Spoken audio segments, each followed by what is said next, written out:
Hi everyone, this is Nurse Anna from nursestudy.net. Today we have 30 questions on pneumonia. Let's get started. And don't forget we have study guides and free audiobooks available in our store. The links are in the description below. Question 1. A 72-year-old male with a history of COPD and type 2 diabetes is admitted with community-acquired pneumonia. He is receiving IV antibiotics and oxygen at 2 liters per minute via nasal cannula. Current assessment: respiratory rate 30 per minute, oxygen, saturation 89% on 2 liters, productive cough with thick yellow sputum, diminished breath sounds with crackles in the right lower lobe, and he is too fatigued to use the incentive spirometer effectively. Which action should the nurse take first? A. Increase oxygen to 4 liters per minute via nasal cannula. B. Assist the patient to sit in high Fowler position and perform directed coughing. C. Notify the healthcare provider to request a bronchoscopy for secretion removal. D. Encourage the patient to sleep to conserve energy and reassess in 2 hours. Correct answer. B. Rationale. Positioning in high Fowler and assisting with effective coughing helps improve ventilation, mobilize secretions, and may quickly improve oxygenation without delaying care or exceeding independent RN scope.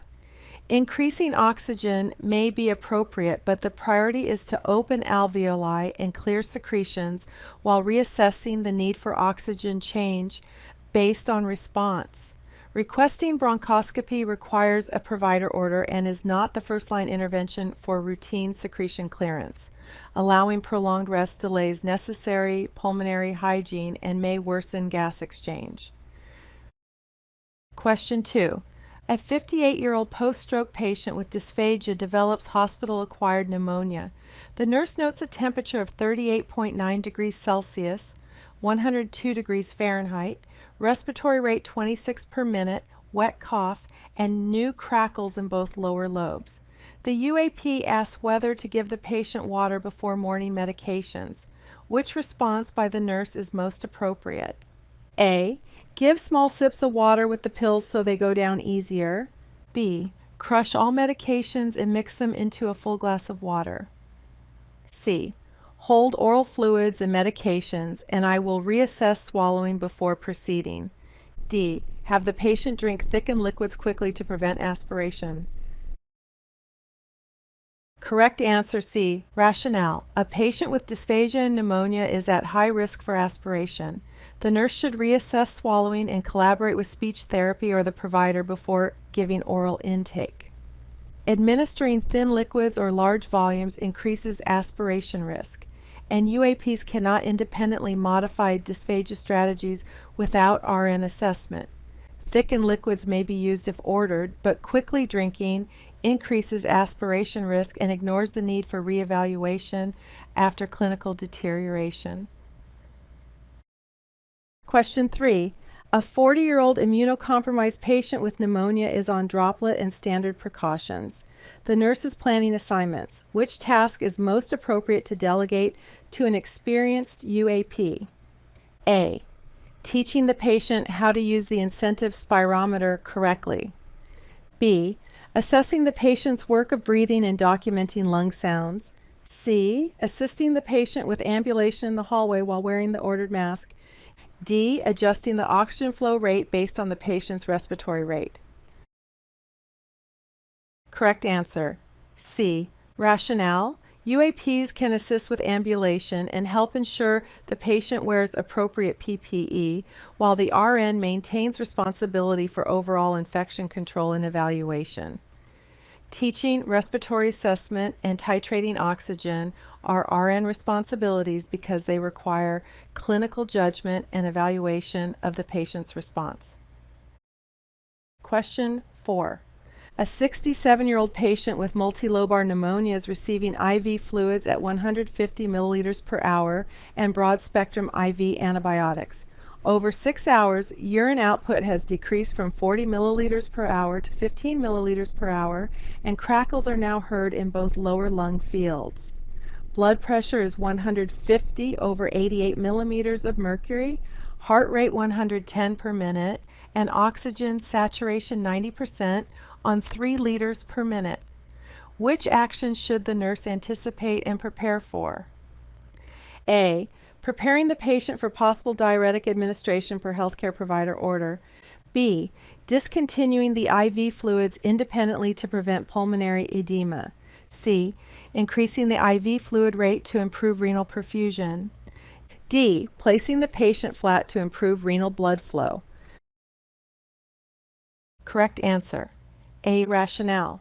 Decreasing urine output with new bilateral crackles suggests possible fluid overload in a patient with pneumonia, and the nurse should anticipate a provider order for a diuretic and prepare the patient. Vital signs, safety, monitoring response. Stopping or increasing IV fluids without an order exceeds RN scope unless a standing protocol exists. Additionally, more fluid could worsen pulmonary congestion, and flat positioning further impairs ventilation. Question 5. A 75-year-old female with pneumonia and chronic heart failure has ABGs, pH 7.32, PaCO2 55, the mercury, PO2 60 millimeters of mercury on 4 liters per minute nasal cannula, HCO3 24 milliequivalents per liter. She is drowsy but arousable with shallow respirations at 10 per minute. Which nursing action is the priority? A. Encourage the patient to perform deep breathing exercises every hour while awake. B. Apply a non-rebreather mask at 15 liters per minute without notifying the provider. C. Call the rapid response team to evaluate for possible ventilatory support. D. Decrease oxygen to 2 liters per minute to prevent worsening hypercapnia. Correct answer, C. Rationale. The ABG pattern and clinical status suggest acute respiratory acidosis with hypoxemia and hypoventilation, requiring rapid evaluation for advanced airway or ventilatory support, which warrants activating rapid response per facility protocol. Simply encouraging deep breathing is insufficient for a patient already drowsy and hypoventilating, and drastic oxygen changes without provider input can worsen instability. Question 6. A 52-year-old homeless patient with suspected aspiration pneumonia is admitted from the emergency department. The nurse obtains the following admission orders: NPO status, sputum culture, chest radiograph, broad spectrum IV antibiotic, and bed rest with bathroom privileges. Which action should the nurse perform first? A. Send the patient to radiology for the chest radiograph. B. Obtain the sputum culture before starting the IV antibiotic. C. Start the IV antibiotic immediately to avoid treatment delay. D. Assist the patient to ambulate to the bathroom. Correct answer, B. Rationale. For pneumonia, diagnostic cultures should be obtained prior to the first antibiotic dose to accurately identify the causative organism and guide targeted therapy. Starting antibiotics before collecting sputum can interfere with culture results, and ambulation or radiology transport should not occur until airway stability and key diagnostics are addressed. Question 7. A 60-year-old patient is on day 3 of treatment for bacterial pneumonia. Vital signs are stable, WBC count is decreasing, but the patient suddenly reports sharp right-sided chest pain that worsens with inspiration and shortness of breath. Respiratory rate is 32 per minute, oxygen saturation 86% on 2 liters per minute, and breath sounds are markedly decreased on the right side. Which action should the nurse take first? A. Notify the healthcare provider and prepare for a possible chest tube insertion. B. Encourage the patient to splint the chest and use the incentive spirometer. C. Administer prescribed PRN oral analgesic and reassess in 30 minutes. D. Place the patient on the left side with the head of bed flat. Correct answer, A. Rationale. Sudden pleuritic pain, tachypnea, hypoxemia, and decreased breath sounds on one side after pneumonia raise concern for a pneumothorax or large effusion, a complication that may require urgent chest tube placement. The nurse should notify the provider and prepare the patient. explain procedure, gather supplies, ensure consent, and monitoring. Splinting and incentive spirometry are helpful for typical pleuritic pain, but do not address a possible life-threatening complication, and delaying evaluation with only oral analgesics is unsafe. Question 8. A 29-year-old postpartum patient 2 days after vaginal birth develops fever, productive cough, and is diagnosed with pneumonia. She is breastfeeding and receiving IV antibiotics and acetaminophen. Which nursing action is most appropriate when she expresses concern about giving the infection to her newborn? A. Advise her to stop breastfeeding until the pneumonia has completely resolved. B. Teach her to perform strict hand hygiene and respiratory etiquette before holding the newborn. C. Instruct her to wear sterile gloves whenever she handles the newborn. D. Tell her the newborn should be separated until all antibiotics are completed. Correct answer B. Rationale. For a mother with pneumonia, maintaining breastfeeding is often encouraged while emphasizing infection prevention measures such as hand hygiene, wearing a mask when coughing, and avoiding direct face-to-face coughing near the infant. Routine separation or stopping breastfeeding is not required unless the provider orders otherwise, and sterile gloves are unnecessary. Standard precautions and respiratory hygiene are sufficient. Question 9. A 70-year-old patient with pneumonia and a history of chronic kidney disease is prescribed IV vancomycin. Before administering the next scheduled dose, the nurse reviews. Serum creatinine increased from 1.6 to 2.2 milligrams per deciliter, urine output 20 milliliters per hour for the last 4 hours, and the patient reports new onset tinnitus. Which action is most appropriate? A. Administer the vancomycin as scheduled and increase the infusion rate to shorten administration time. B. Hold the vancomycin dose and notify the healthcare provider of the findings. C. Administer the vancomycin and encourage oral fluids to protect renal function. D. Ask the pharmacist to automatically reduce the dose and then administer it. Correct answer B. Rationale. Rising creatinine, oliguria, and tinnitus suggest possible vancomycin nephrotoxicity and ototoxicity. The nurse should hold the medication and promptly notify the provider for further orders while continuing to monitor renal function and hearing. Administering or independently adjusting the medication without a provider order is outside RN scope. An increasing infusion rate may worsen adverse effects. Question 10. A 64-year-old patient with pneumonia is receiving continuous enteral tube feeding and is on 2 liters per minute oxygen via nasal cannula.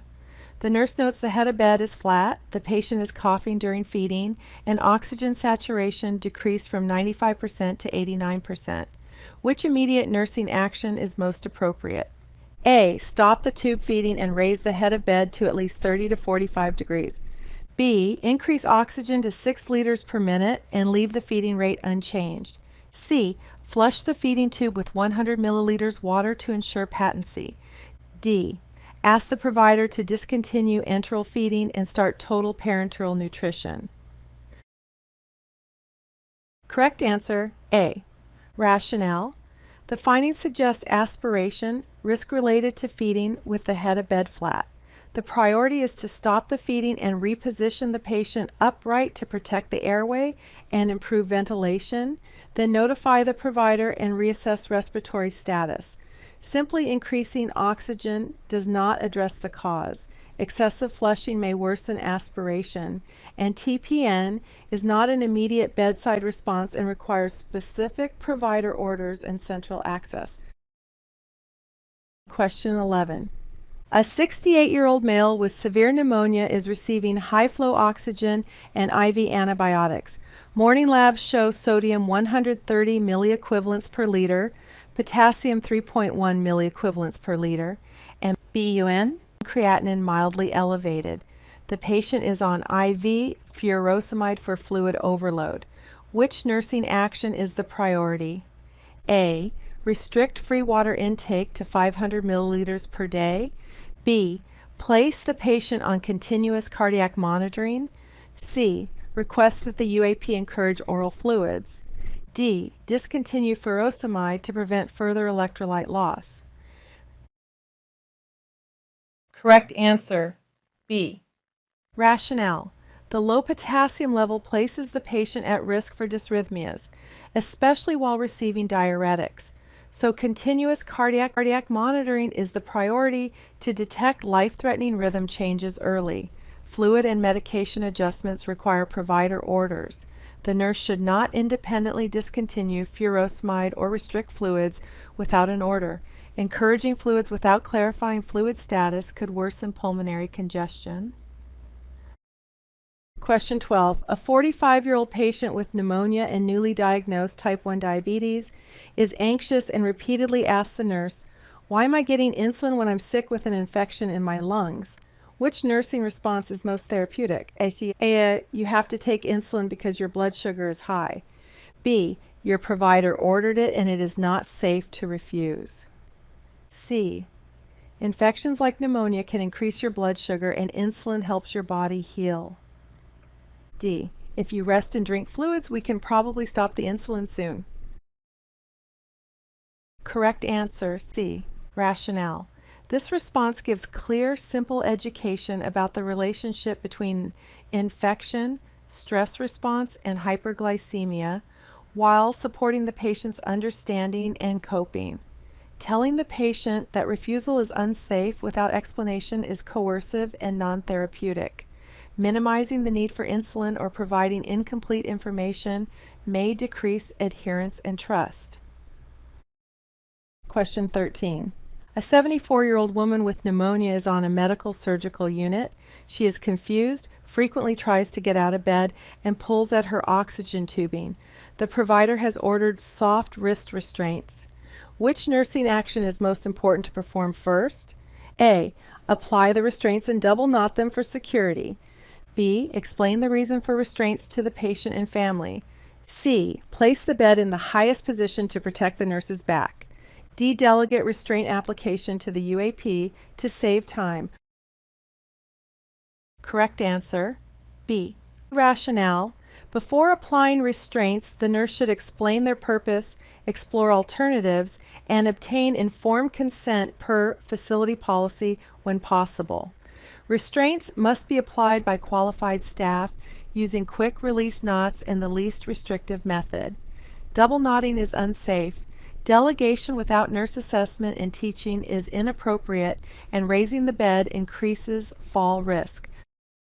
Question 14. A patient with pneumonia is receiving IV piperacillin tazobactam. 30 minutes after the infusion begins, the nurse notes generalized itching, flushing, and scattered hives. Blood pressure is 96 over 58 millimeters of mercury, pulse 110 per minute, and the patient reports feeling strange. Which nursing action should the nurse take first? A. Stop the antibiotic infusion and maintain IV access with normal saline. B. Document the reaction and continue to monitor the patient closely. C. Slow the infusion rate to half and reassess in 15 minutes. D. Administer the next scheduled dose of acetaminophen early. Correct answer, A. Rationale. The findings suggest a possible allergic or anaphylactic reaction to the antibiotic, so the priority is to stop the medication immediately while keeping the IV line open with normal saline for potential emergency medications. Slowing the rate or continuing the infusion can worsen the reaction. Documentation and acetaminophen are not immediate life-saving interventions. Question 15. A 59-year-old patient with pneumonia is receiving patient-controlled analgesia, PCA, with morphine for pleuritic chest pain. The nurse enters the room and finds the patient difficult to arouse, with respiratory rate 8 per minute and shallow oxygen saturation 88% on 2 liters per minute. What should the nurse do first? A. Stop the PCA, stimulate the patient, and apply supplemental oxygen as ordered. B. Ask the family if they have been pressing the PCA button for the patient. C.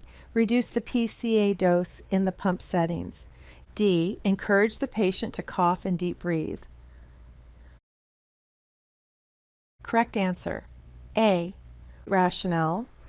The patient shows signs of opioid-induced respiratory depression.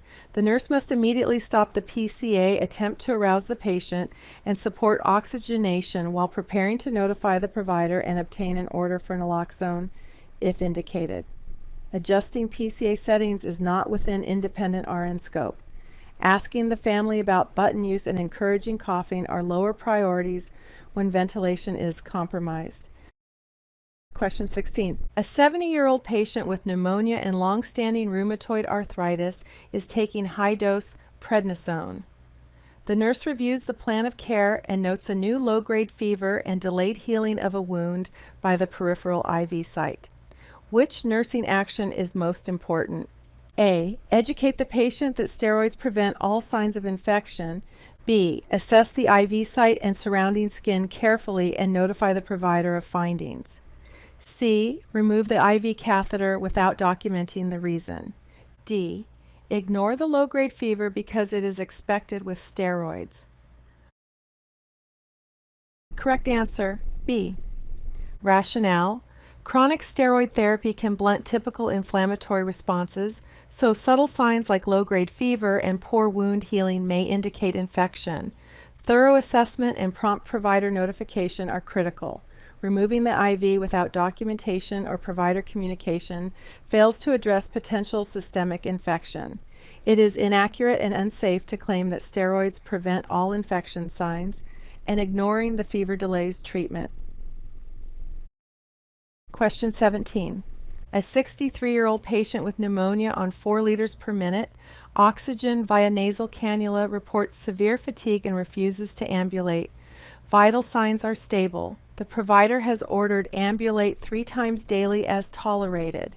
Which nursing action is most appropriate? A. Insist the patient ambulate to prevent complications. B. Document non-compliance and move to the next patient. C. Assess the patient's perceived barriers and offer shorter assisted walks. D. Turn off the oxygen temporarily to encourage independence. Correct answer. C. Rationale. The nurse should assess barriers such as dyspnea, fear of falling, or pain, and collaborate with the patient to modify the plan, such as shorter distances with assistance, which promotes adherence and safety. Forcing ambulation or labeling the patient non-compliant ignores patient-centered care principles. Removing oxygen may worsen hypoxia and is unsafe. Question 18. A 50-year-old patient with pneumonia is receiving continuous IV infusion of heparin for a concurrent pulmonary embolism.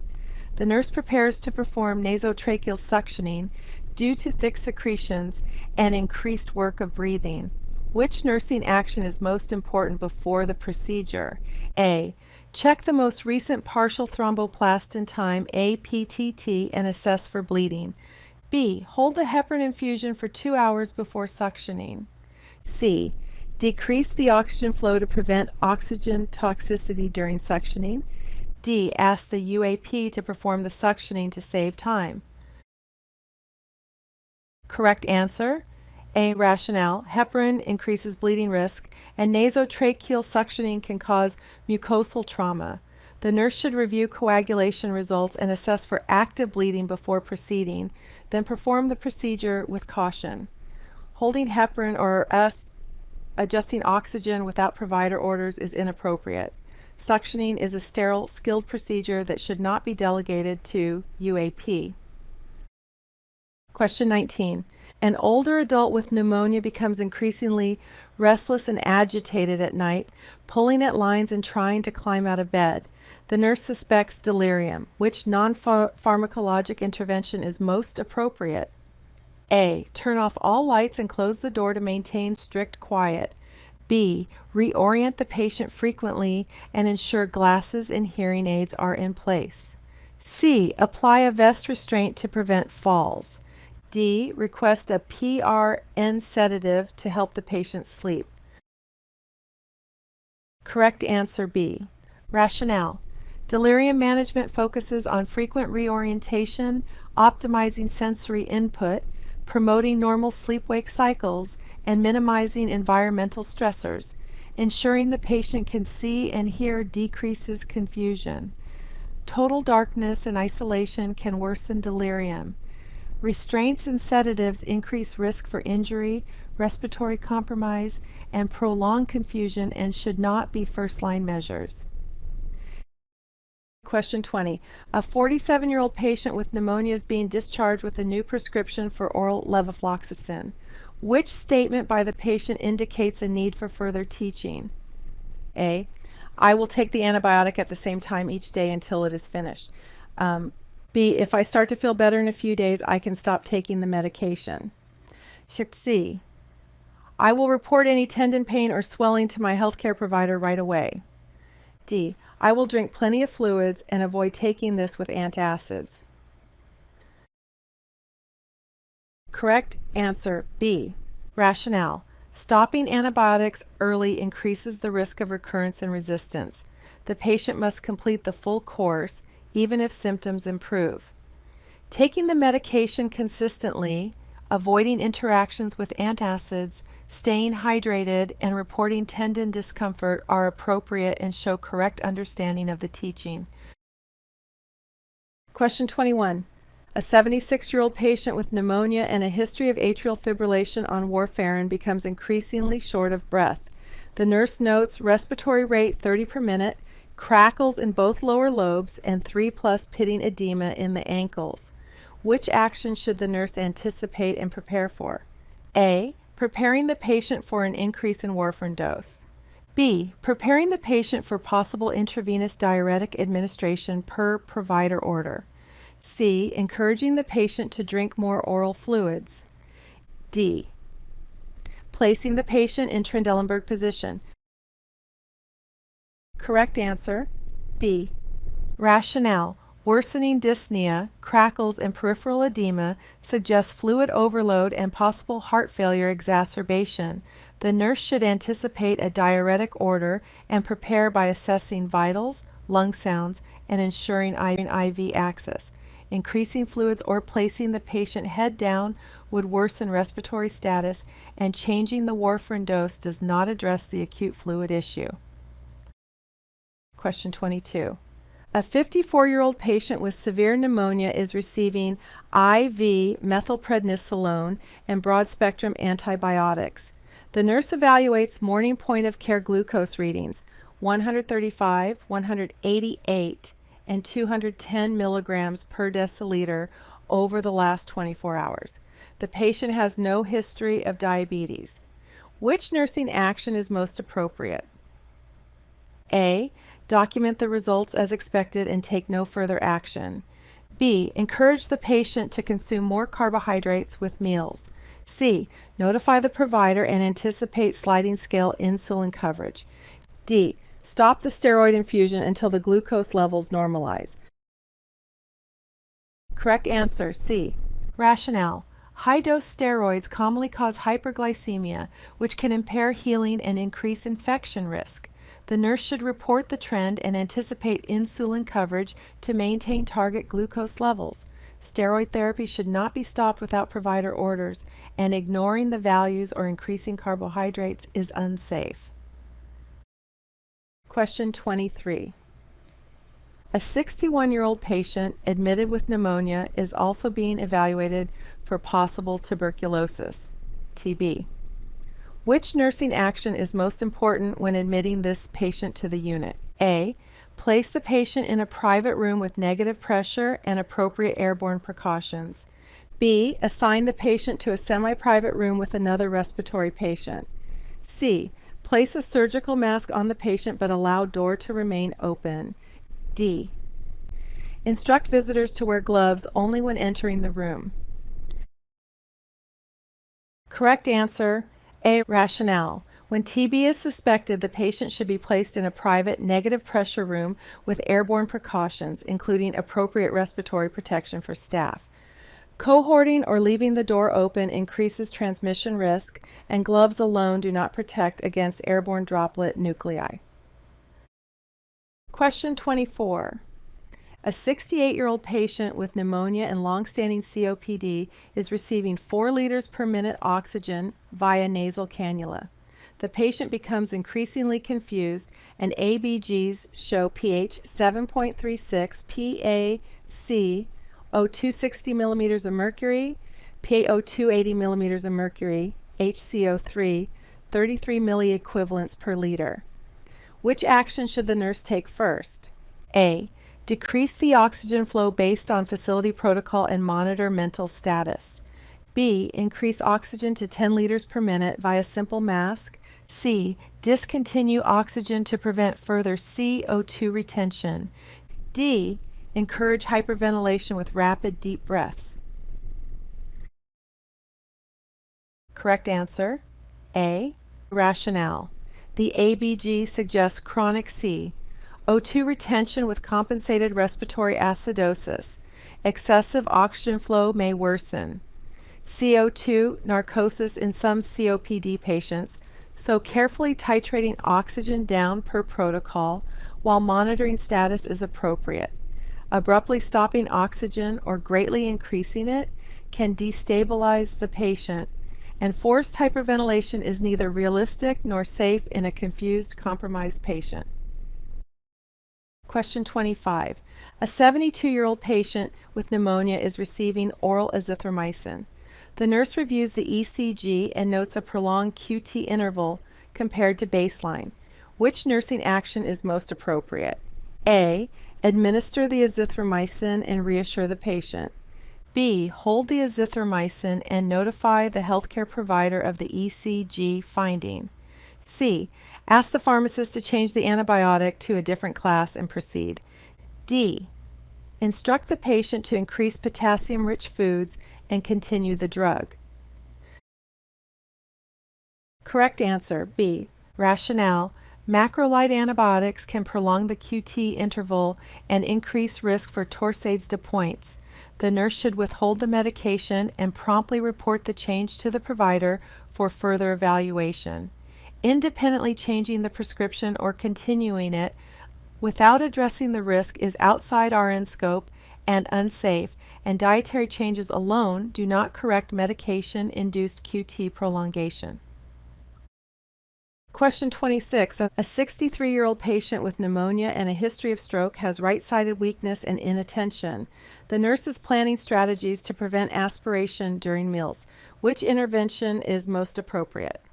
A. Place food on the left side of the mouth and keep the head of bed elevated during and after meals. B. Offer thin liquids through a straw to promote faster intake. C. Position the patient supine for easier swallowing. D. Encourage the patient to talk while chewing to assess speech clarity. Correct answer. A. Rationale. For a patient with unilateral weakness and inattention, placing food on the stronger side and maintaining upright positioning help decrease aspiration risk and improve control during swallowing. Thin liquids via straw and speaking while chewing increase aspiration risk, and supine positioning is contraindicated during feeding. Question 27. A 50-year-old patient hospitalized with pneumonia is scheduled for discharge with home oxygen therapy at 2 liters per minute via nasal cannula. Which statement by the patient indicates a need for further teaching? A. I will keep the oxygen tank away from open flames and heat sources. B.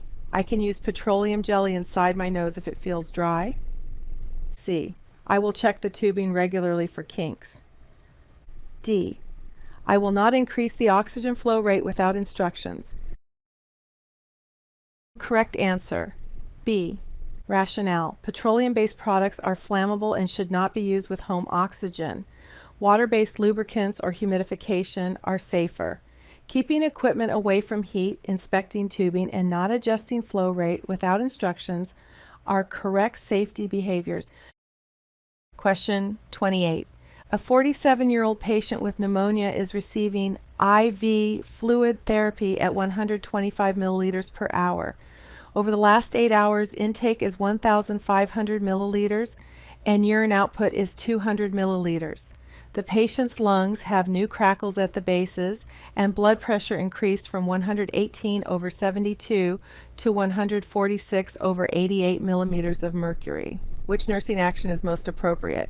A. Slow the IV infusion per facility protocol and notify the provider of findings. B. Encourage the patient to drink more oral fluids. C. Apply compression stockings to improve venous return. D. Increase the IV rate to improve kidney perfusion. Correct answer. A. Rationale. Low urine output, rising blood pressure, and new crackles suggest possible fluid overload. The nurse should slow the infusion within protocol limits and promptly report to the provider for further orders. Increasing fluids or adding compression stockings does not address the pulmonary congestion and may worsen the condition. Question 29. A 35-year-old patient admitted with pneumonia discloses heavy alcohol use and appears tremulous and diaphoretic 24 hours after admission. Vital signs: blood pressure 152/90 millimeters of mercury, heart rate 120 beats per minute, respiratory rate 24 breaths per minute. Which nursing action is the priority? A. Place the patient in soft wrist restraints to prevent line removal.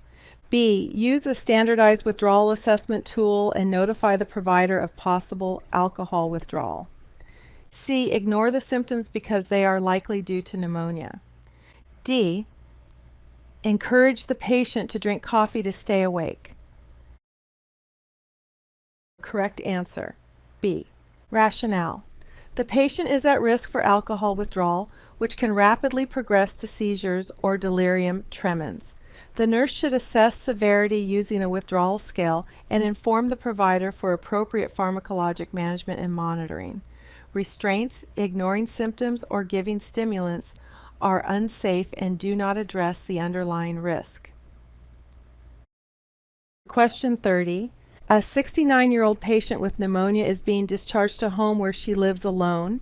She has mild exertional dyspnea and requires 2 liters per minute oxygen via nasal cannula. Which referral is most important for the nurse to recommend? A. Outpatient physical therapy for weight training only. B. Home health nursing for respiratory assessment and education. C. Inpatient rehabilitation facility placement. D. Hospice care services. Correct answer. B. Rationale. A patient with residual respiratory compromise and new home oxygen needs ongoing assessment, reinforcement of oxygen and medication teaching, and monitoring for complications, which are appropriate roles for home health nursing. Routine inpatient rehab or hospice is not indicated for stable pneumonia recovery, and limited outpatient weight training alone does not address oxygen and safety needs.